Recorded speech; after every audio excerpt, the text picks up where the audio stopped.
తెలంగాణపై BJP full focus చేస్తుందా? 2028 assembly ఎన్నికల కోసం అమిత్ షా, నితిన్ నబీన్ మాస్టర్ ప్లాన్ వేస్తున్నారా? తెలంగాణలో 2028 అసెంబ్లీ ఎన్నికలు ఇంకా రెండేళ్లకు పైగా ఉన్నప్పటికీ బీజేపీ ఇప్పటి నుండే వ్యూహాత్మకంగా అడుగులు వేస్తుంది. కేంద్ర హోంమంత్రి అమిత్ షా మరియు బీజేపీ జాతీయ అధ్యక్షుడు నితిన్ నబీన్ తెలంగాణపై ప్రత్యేక దృష్టి పెట్టినట్లు రాజకీయ వర్గాల్లో చర్చ జరుగుతుంది. పార్టీ అంతర్గత సమాచారం ప్రకారం ప్రతి నెల జాతీయ స్థాయి నేతలను తెలంగాణకు పంపిస్తూ బూత్ స్థాయి నుంచి పార్టీని బలోపేతం చేయాలని బీజేపీ యోచిస్తుంది. ముఖ్యంగా యువత, పట్టణ ఓటర్లు, కొత్త సామాజిక వర్గాలను ఆకర్షించడంపై ప్రత్యేక దృష్టి పెట్టనుంది. ఇటీవల జరిగిన మున్సిపల్ ఎన్నికలను బీజేపీ 2028 అసెంబ్లీ ఎన్నికలకు సెమీఫైనల్గా పరిగణించింది. కరీంనగర్ వంటి ప్రాంతాల్లో పార్టీ ప్రదర్శన నాయకత్వానికి మరింత ఉత్సాహాన్ని ఇచ్చింది.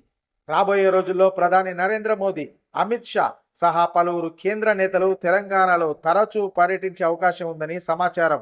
అభివృద్ధి, సంక్షేమం, కేంద్ర ప్రభుత్వ పథకాలను ప్రధాన అజెండాగా తీసుకుని కాంగ్రెస్ ప్రభుత్వాన్ని టార్గెట్ చేయాలని బీజేపీ భావిస్తుంది. అయితే ప్రశ్న ఒక్కటే, 2028లో తెలంగాణలో బీజేపీ నిజంగానే అధికారంలోకి వస్తుందా, లేక కాంగ్రెస్ లేదా బీఆర్ఎస్ మళ్ళీ ఆధిపత్యం చాటుతాయా? మీ అభిప్రాయాన్ని కామెంట్ రూపంలో తెలియజేయండి.